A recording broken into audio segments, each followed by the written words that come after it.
नमस्कार प्रेक्षकांनो, आवाज मराठी या चॅनलवर तुमचे मनपूर्वक स्वागत। आज आपण पाहणार आहोत लग्नाची बेडी या मालिकेचा रिव्ह्यू। तेव्हा नवीन असेल तर चॅनलला सबस्क्राईब करा, नोटिफिकेशनसाठी बेल आयकॉनवर क्लिक करा, म्हणजे रोजचे अपडेट्स तुम्हाला वेळेवर पाहायला मिळतील।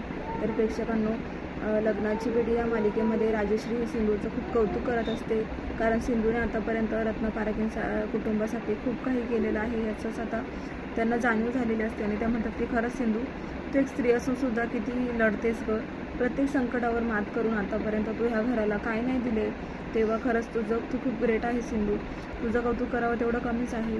कारण सदाचीच गोष्ट घे ना, तुला आठवतं का तो सदाचा किस्सा? किती मोठा प्रॉब्लेम झाला होता आपल्या घरावर, किती मोठं संकट आलं होतं, पूर्ण पोलीस कंप्लेंट वगैरे झाली होती आणि राघव चारही बाजूने अडकला होता, तरीसुद्धा तू हिंमत दाखवली आणि राघवला तेव्हासुद्धा तूच वाचवलं होतं सिंधू।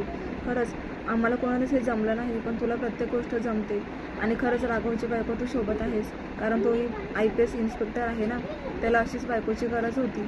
कधी कधी मला ना राघवची सुद्धा कमी भासते, पण इतकी तुझी सवय झालेली आहे। तेव्हा सिंधू म्हणते की आई बास करा ना, आता माझं किती कौतुक कराल। पण आता इकडे राजश्री म्हणतात की अन्वीची सुद्धा मला आज आठवण झाली सिंधू, अगं काय होती ती अन्वी आणि काय झाली तेही तुझ्यामुळे। किती हट्टीपणा तो आणि किती उद्धटासारखं बोलणं, तुझं तर वेळोवेळी तिने अपमान केला, पण नंतर तिला जाणीव झाली की खरंच सिंधू मामी खूप ग्रेट आहे, म्हणून तिच्यासाठी सीमा ही खूपच ग्रेट होती आणि तिने तुझं सगळं ऐकलं तिने। लास्ट मोमेंटला तिला कळालं की खरंच तू तिला चांगलं शिकवत होती आणि त्याच्यामुळे तिने हट्टीपणा सोडला। तिच्या पायावर जेव्हा दगड पडला, तिला ठेस लागली आणि तेव्हा तिला आठवण आली, तेव्हाच ती सुधारली। खरंच सिंधू, हे सगळं तुझ्यामुळे शक्य झाले आणि खरोखर तिला हे जाणवलं की खरंच आपल्याला कोणीही चांगलं सांगत नाही, पण सिंधू आंटीने मामी ही आपल्याला नेहमी चांगलं सांगत असते आणि म्हणून तिने स्वतःमध्ये बदल केले। त्यानंतर मग सिंधू म्हणते की मधूचं मला खूप आश्चर्य वाटतं आई, राघवने तिची किती काळजी घेतली, एक मैत्रीण म्हणून तिला काहीच कमी पडू नाही दिलं। पण मधूला राघवची कधीच जाणीव नव्हती, तिच्या मनामध्ये फक्त एकच टार्गेट होतं की काही करून मला आणि राघवला वेगळं करायचं आणि राघव बरोबर लग्न करायचं। पण राया काही चांगला नव्हता का सांगा बरं आई? रायासारख्या माणसाला हिने सोडून दिलं। राया भले तेव्हा त्रास देत असेलही, पण नंतर तो सुधारला होता, तेव्हा मधूने त्याच्याकडे जायला हवं होतं, पण तिने डायरेक्ट त्याच्यासोबतचा जे काही नातं होतं ते तोडून टाकलं। हे खूप चुकीचं केलं मधूने आणि तिने राघववरती डोळा ठेवला। पण तिने हा विचार करायला पाहिजे होता की आमचं लग्न झालंय, राघवची बायको सिंधू असताना आपण त्यांच्यामध्ये इंटरफेअर करतोय, पण हे तिला तेव्हा कळालं नाही। पण मला आश्चर्य ह्या गोष्टीचं वाटतं आहे की राघवने आतापर्यंत तिला एवढी मदत केली, एवढं प्रेम दिलं, एवढी काळजी केली आणि तरीसुद्धा ती राघवच्या जीवावर उठली आहे। तिला अजून पण असं वाटतं की राघवला तिने जेलमध्ये जायला पाहिजे, राघवला अशी मोठी शिक्षा व्हायला पाहिजे। असं कसं होऊ शकतं नाही? खरंच मधूसारख्या बाईला कोण विश्वास ठेवणार आहे तिच्यावरती? मग आता पुढे मधू आता हिला जेलमध्ये टाकलेलं असतं आणि ती जी पोलीस इन्स्पेक्टर असते ना, तर ती पोलीस इन्स्पेक्टर महिला कॉन्स्टेबल ही मधूला जेलमध्ये टाकते आणि लॉक करून घेते।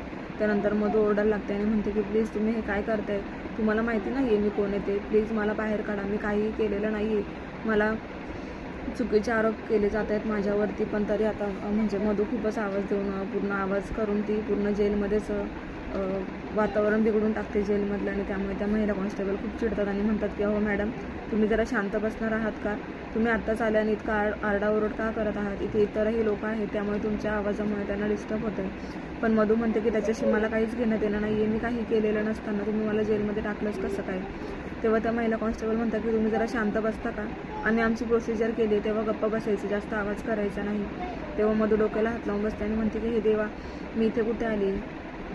तेव्हा आता ते जेलच्या आतमधल्या 3 बायका ऑलरेडी तिथे आरोपी असतात आणि त्या तिघेही झोपलेल्या असतात आणि मधूच्या आवाजाने त्यातल्या 2 जणी उठतात आणि म्हणतात की मॅडम, तुम्ही काय इतका आवाज करताय, शांत बसा जरा, आल्या असतील काहीतरी मोठा गुन्हा करून आणि इथे काय आवाज करताय? बाहेर उभं करायचं, दादागिरी नाही बाहेर दाखवायची, ते जेलमध्ये नाही। तेव्हा तुम्हाला माहिती नाही इथे कोण झोपलंय? ह्या आहेत आमच्या अक्का, आणि आमच्या अक्कांना जर आवाज आला आणि मग त्या जर उठल्या ना, त्यांची झोप मोडली ना, मग बघा तुमचं काही खरं नाही। तेव्हा मधू म्हणते की कोण अक्का? मी नाही ओळखत अक्का बिक्का, तुमची अक्का गेली खड्ड्यात, मला त्याच्याशी काहीच करायचं नाही आहे। माझं फक्त एवढंच आहे की मला इथून बाहेर पडायचं आणि त्याच्यासाठी मी त्या महिला कॉन्स्टेबलला आवाज देते। तुमच्यासारखा मी काही गुन्हा करून आलेली नाही आहे, तुम्हाला माहिती नाही आहे मी कोण येते, त्याच्यामुळे मला इथे बिलकुल थांबण्यात इंटरेस्ट नाही आहे, तुमची शिक्षा तुम्हीच भोगा। पण त्या महिला तिच्यावर हसतात आणि म्हणतात की अरे बापरे, तू तर फारच बोलतेस, गुन्हा केला आहे तरी पण एवढी सर्दी आहे का तुला? तेव्हा आता आमच्या अक्काला उठवू का? हां उठवू, तुला बघायचं का आमच्या अक्का कशी आहे ते? तरीसुद्धा मधू आवाज करत असते आणि नेमकं आता त्या अक्काने ते ऐकलेलं असतं. अक्का उठते आणि एवढ्या रागाने ती मधूकडे पाहत असते. पण मधूला असं वाटतं की हे एक सामान्य बाई आहे, पण तसं नसतं, कारण ती अक्का खूप डेंजर असते. ती आता मधूला खाली बसवते आणि मधूच्या कानाखाली ओढते. तेव्हा मधूच्या कानातून जाळच निघतो. ती म्हणते की बापरे, बरोबर म्हणाला होता तुम्ही. मग आता ती म्हणते की माझ्यावर हात का उगारला? त्या दोघींमध्ये भांडण व्हायला लागतं आणि इकडे महिला कॉन्स्टेबल खूप ओरडतात आणि म्हणतात की काय चाललंय का तुमचं? तुमची शिक्षा अजून वाढवते की नाही बघाच आता, तुम्ही इथे जास्त शहाणपणा करत आहात ना? असं त्या महिला कॉन्स्टेबल ओरडूनच मधूला आणि त्या बाईला दूर जाण्यासाठी आग्रह करतात. मात्र मधू म्हणते की मला काही घेणं देणं नाही आहे आणि मला खूप भीती वाटायला लागली. तेव्हा आता मी माझ्या आईलाच बोलून घेते. मधू लगेच तिच्या आईला फोन करण्यासाठी बाहेर येते आणि मग इकडे आता राघव खूप खुश असतो. तो सिंधूला म्हणतो की सिंधू, किती दिवसानंतर हा दिवस आलाय ना आपल्या आयुष्यामध्ये. इतका दिवस आपलं स्ट्रगल करण्यात आणि दुःख सहन करण्यातच गेला. मधूने आतापर्यंत कटकारस्थानं केली आणि त्याची शिक्षा तुला देत गेली आणि मग आपल्यामध्ये दोघांमध्ये वादविवाद होत गेले.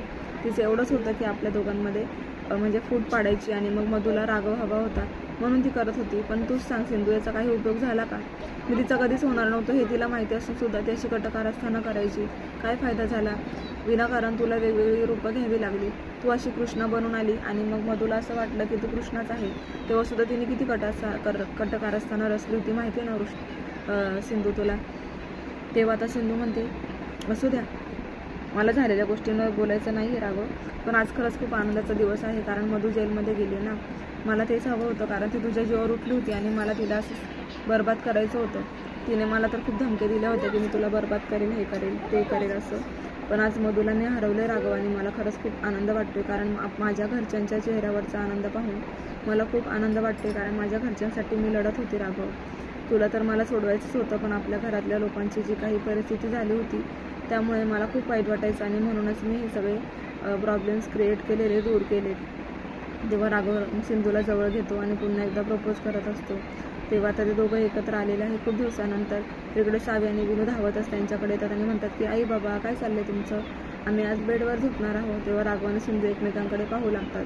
तर आता इकडे सिंधू आणि राघव म्हणत असतात विनू आणि सावीला की नाही, आजच्या दिवस तुम्ही इकडे बाजूच्या बेडवर झोपायचं, इथे अडचण नाही करायची, आपल्याला जागा नाही होणार. पण विनू म्हणतो की किती दिवसानंतर आपण असं एकत्र आलो ना, आपल्या चौकांची फॅमिली किती भारी दिसते ना. तेव्हा आता हा भाग इथे संपलेला आहे. तर पुढील भागामध्ये असं बघायला मिळतं की मधूने कॉल करून विभावरीला जेलमध्ये बोलवलेलं असतं आणि मधू सांगण्याचा प्रयत्न करत असते की आई प्लीज मला इथून लवकरात लवकर बाहेर सोडव, मला त्या राघवला धडा शिकवायचा आहे. तेव्हा विभावरी ताई म्हणतात की तुझं असं चालू राहू द्यायचं आहे का? तुला सारखं जेलमध्ये जाणार, बाहेर येणार? अगं तुला फक्त त्यांच्यावरती म्हणजे त्यांचा बदला घ्यायचा होता, पण तू तर त्यांच्या जीवावरच उठली. ऊस काय गोड लागला म्हणून मुळासकट खायचा नसतो मधू. तुझ्याकडून चुकी झाली आणि म्हणून तुला आता जेलमध्ये टाकलेलं आहे. तेव्हा मी तरी तुला काय मदत करणार आहे? असं मधूचं बोलणं ऐकून इकडे विभावरीचं बोलणं ऐकून मधूला धक्काच बसतो की आपलीच आई आज आपली साथ सोडते. तर प्रेक्षकांना असं जबरदस्त ट्विस्ट आलेलं आहे, पाहायला विसरू नका लग्नाची बेडी. अशाच मालिकांचे अपडेट पाहण्यासाठी चॅनलला सबस्क्राईब करा, नोटिफिकेशनसाठी बेल आयकॉनवर क्लिक करा, म्हणजे रोजचे अपडेट्स तुम्हाला वेळेवर पाहायला मिळतील. आजचा भाग कसा वाटला कमेंट करून नक्की कळवा. भेटूया उद्याच्या भागामध्ये आणि लग्नाची बेडी या मालिकेव्यतिरिक्त अजून तुम्हाला कोणकोणत्या मालिकांचे रिव्ह्यू पाहायला आवडतील हे मला कमेंट बॉक्समध्ये नक्की कळवा, म्हणजे डेलीचे जे काही सिरियल्सचे रिव्ह्यू आहेत ते तुम्हाला वेळेवर पाहायला मिळतील. चला तर मग भेटूया उद्याच्या भागामध्ये. कमेंट करून नक्की सांगा तुम्हाला आजचा भाग कसा वाटला ते. पाहूयात उद्या. आजच्या भागात एवढंच. भेटूया उद्याच्या भागात. तोपर्यंत धन्यवाद.